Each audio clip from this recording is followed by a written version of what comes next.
Hello everyone, আজকে শুক্রবার, office বন্ধের দিন। তো অফিস বন্ধের দিন বাসায় আসলে কি কি কাজ করতে হয় বা কি কি কাজ নিজেরা করা যায়, সেই জিনিসগুলো দেখানোর জন্য আজকে আপনাদেরকে জানাচ্ছি যে আমি ওয়াশিং মেশিনে কিভাবে কাপড় চোপড় ওয়াশ করা যায়। হ্যাঁ, এটা হচ্ছে সিঙ্গারের 10 কেজির অটো ওয়াশিং মেশিন, যা আমি গত 3.5 বছর যাবৎ ইউজ করছি। আলহামদুলিল্লাহ অনেক ভালো পারফরমেন্স দিচ্ছে, যেটা 80% ড্রাই হয়ে একবারে বের হয় এবং ফুল অপশন অটো।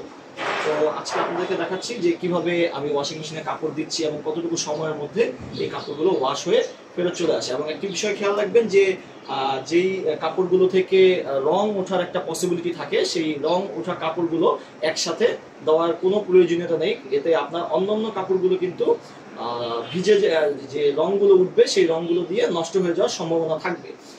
তো এই হচ্ছে আমার ওয়াশিং মেশিনের পাওয়ার লাইনটা। আমি প্রথমত পাওয়ার লাইনটা দিয়ে দিলাম, আর এই আমি লিডটা তুলে নিলাম।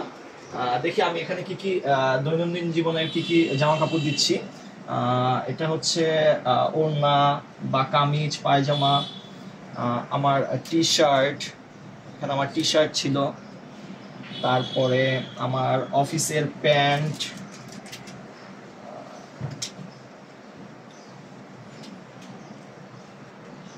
আমার ট্রাউজার, এখানে আমার ওয়াইফের ড্রেসগুলো ছিল। এই হচ্ছে আমার অফিসের প্যান্ট, আর এই হচ্ছে আমার অফিস প্যান্ট, আমার ইউজের ক্যাপ, আর আরও কিছু আমি জামা কাপড় দিয়ে দিলাম।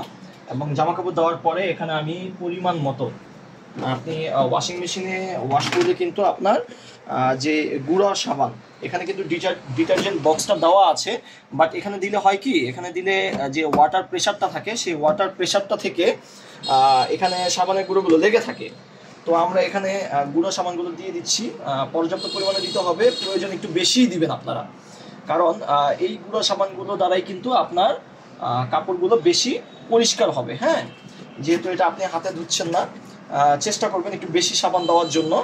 আমি একটু অতিরিক্ত দিয়ে দিলাম। আর স্মেল হওয়ার জন্য আপনি কিন্তু আমরা যেমন দেশের বাইরে থেকে এরিয়াল বা অন্য ডিটারজেন্টের লিকুইডগুলো ইউজ করে থাকি টপ লোডেড, আমার যেহেতু টপ লোডেড তাই আমি সার্ফ এক্সেলের টপ লোডের এটা ইউজ করে থাকি। আর যখন দেশের বাইরে থেকে আসি তখন দেশের বাইরে থেকে অন্য লিকুইডগুলো আমরা নিয়ে আসি, এটা স্মেল দেয় এবং কাপড়গুলো বেশি ভালো পরিষ্কার হয়। এটা আপনি পরিমাণ মতো দিয়ে দিবেন। হ্যাঁ, আর একটি বিষয় খেয়াল রাখবেন, যখন আপনারা সাদা শার্ট বা সাদা কোনো কিছু আপনি দেওয়ার চেষ্টা করবেন, তখন ওয়াশিং মেশিনে যেমন আমাদের কলারগুলো বেশি ময়লা হয়, হাতের কাফগুলো বেশি ময়লা হয়, ঠিক আছে, কোনো বা আন্ডার আর্মস এগুলি বেশি ময়লা হয়।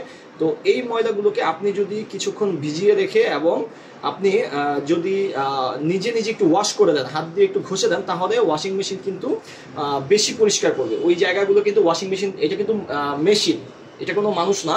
যার ফলে হয় কি, এটা যখন মেশিন পরিষ্কার করে তখন এই জায়গাগুলো, স্পেসিফিক জায়গাগুলো কিন্তু বেশি পরিষ্কার ওয়াশ করতে পারে না। তো এই জিনিসগুলো আমরা যদি একটু ম্যানুয়ালি হাতে ঘষে দেই, যেমন কাঁধগুলো, তারপরে হাতাগুলো, আন্ডার আর্মসগুলো, তাহলে কাপড়টা বা আদার যে জায়গাগুলো আছে যেমন শরীরের অন্যান্য অংশের পার্টগুলো, কাপড়গুলো কিন্তু বেশি পরিষ্কার হয়। তো এখন আমি পাওয়ার বাটনটা যেহেতু আগে দিয়ে দিয়েছি, এটা আমি দিয়ে দিলাম, লিডটা আমি ডাউন করে দিলাম। আর এখানে আমি মোড সেট করতে পারবো। হ্যাঁ, এখানে আমি কি ওয়াশ চাচ্ছি, এখানে নর্মাল, স্ট্যান্ডার্ড, হেভি আমরা যখন আমরা হেভিটা ইউজ করি, যখন আমরা দেখা যাচ্ছে যে জিন্সের প্যান্ট, জিন্সের জ্যাকেট বা আমরা বিছানার চাদর, এই টাইপের ভারী জিনিসগুলো যখন আমরা ওয়াশ করব তখন আমরা হেভিতে ইউজ করতে পারবো। আর নর্মালি আমরা একদম লাইট ওয়েটের জিনিসপত্র দিলে আমরা নর্মালে দিতে পারি অথবা স্ট্যান্ডার্ডে দিতে পারি। আর কুইক সফটটা হচ্ছে খুব দ্রুত ওরা ওয়াশ করে দিবে আমাকে, কুইক ওয়াশ, কুইক সফট। তো আমি আজকে স্ট্যান্ডার্ড লেভেলটা দিব। আর এখানে আমার ওয়াটার লেভেলটা সেট করার সুযোগ আছে 1 2 3 4 5 লেভেল পর্যন্ত।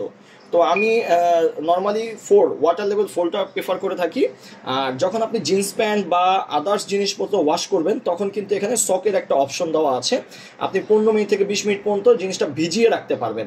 ও নিজেই প্রথমবার পানিটাকে যখন সাবানের গুঁড়ো দিয়ে ব্লেন্ড করে নেবে তখন এটাকে সোক করে নিবে এবং এটা আপনি সেট করে দিতে পারবেন। তবে আমার এখানে যেহেতু আমি লাইট ওয়েটের জিনিসপত্র দিয়েছি, তো আমার সোকের প্রয়োজন হচ্ছে না। আমি ওয়াশটা এটা 15 মিনিট করা যায়, এটা বাড়িয়ে 20 মিনিটস পর্যন্ত করা যায়। তো আমি নর্মাল ইউজের ক্ষেত্রে আমি 15 মিনিটস পর্যন্ত এটা রাখবো। আর রিন্স, এটা কতটুকু শুকাবে, তারপরে এটা কতটুকু স্পিন করে কাপড়টা থেকে পানিগুলো শুষে নিবে, এইটা সেট করা যায়। তো আমি ওয়াটার লেভেল 4 দিয়ে যখন আমি 15 মিনিটের ওয়াশ দিলাম, আর spin 6 or 7 minutes, rinse 3 minutes, তো এখন আমি স্টার্ট বাটনে দিলে এটা কিন্তু পানি নেওয়া শুরু করে দিবে। হ্যাঁ, যেহেতু এটা ফুল অপশনটা অটো, আমি স্টার্ট বাটনটা দেওয়ার সাথে সাথে আপনারা দেখতে পাচ্ছেন ভিতর থেকে অটোমেটিক পানি নেওয়া শুরু করেছে। এবং এই মেশিনগুলো কিন্তু আপনার ওয়াশিং মেশিন কিন্তু সহজে নষ্ট হয় না। নষ্ট হওয়ার একটাই কারণ থাকে, এটার ভিতরে যাতে পোকামাকড় ভিতরে যেতে না পারে, এবং পোকামাকড় ভিতরে না যাওয়ার পসিবিলিটিটা ক্রিয়েট হয়। সেটা হচ্ছে যে পানির ফোর্সটা কত বেশি, আপনার বাড়ির পানির ফোর্সটা যদি বেশি না হয়, তাহলে কিন্তু ওয়াশিং মেশিন আপনি ইউজ করে এটা যে মূল বেনিফিট, সে বেনিফিটটা কিন্তু আপনি পাবেন না। সো এটা ইনশিওর করবেন আপনার বাড়ির পানির ফোর্সটা যাতে অ্যাকুরেট থাকে। পানির ফোর্সটা যত বেশি হবে, আপনি একটা ওয়াশিং মেশিন থেকে তত বেটার পারফরমেন্স পাবেন। আর এই মেশিনটা যেহেতু আমি 3.5 থেকে 4 বছর যাবত অলমোস্ট ইউজ করছি, তো আলহামদুলিল্লাহ মেশিনটা আমাকে খুব ভালো সাপোর্ট দিয়েছে। আমি যে এক্সপেকটেশন নিয়ে মেশিনটা পারচেস করেছিলাম, এখনো পর্যন্ত আমার সেই এক্সপেকটেশনটা বজায় আছে। তো দেখতে পাচ্ছেন এখানে 56 মিনিট দেখাচ্ছে, বর্তমানে 55 মিনিটস, কিন্তু অ্যাকচুয়ালি এই সময়টা কিন্তু মেশিনে থাকা অবস্থায় ক্যালকুলেশন টাইমটা আরও 5 থেকে 10 মিনিট বেড়ে যেতে পারে। এবং বেড়ে যাওয়ার কারণটা হচ্ছে পানির ফ্লো এবং এটা আপনার কতটুকু ওয়াশ করছে, এটা ক্যাপাসিটি, যেহেতু এটা ফুল অটোমেটিক মেশিন, তো সেক্ষেত্রে এই সময়টা 5 থেকে 10 মিনিট বর্ধিত হলেও আপনারা কিন্তু এখানে চিন্তিত হওয়ার, অরিড হওয়ার কোনো কারণ নেই, কারণ এটা নিজের মতো করে গুছিয়ে নেবে এবং কাপড়টাকে 80% ড্রাই করে ও বের করবে। তো এখন যেহেতু আমি স্টার্ট দিয়ে দিয়েছি, যখন আমার এটা শেষ হবে, ওই শেষ মুহূর্তে আমি আপনাদেরকে আরেকটা আপডেট দেওয়ার চেষ্টা করবো যে আমি কাপড়গুলো কতটুকু শুকনো অবস্থায় আমি এখান থেকে পাচ্ছি। তবে আমি আমার এক্সপেকটেশনে 100% স্যাটিসফাইড যে এটা আমি 80% পর্যন্ত আপ টু আমি ড্রাই পেয়ে থাকি সবসময়। তো পরবর্তী আপডেটটা আমি আপনাদেরকে পরবর্তীতে যখন শেষ হয়ে যাবে তখন আপনাদেরকে দেখাচ্ছি। আল্লাহ হাফেজ।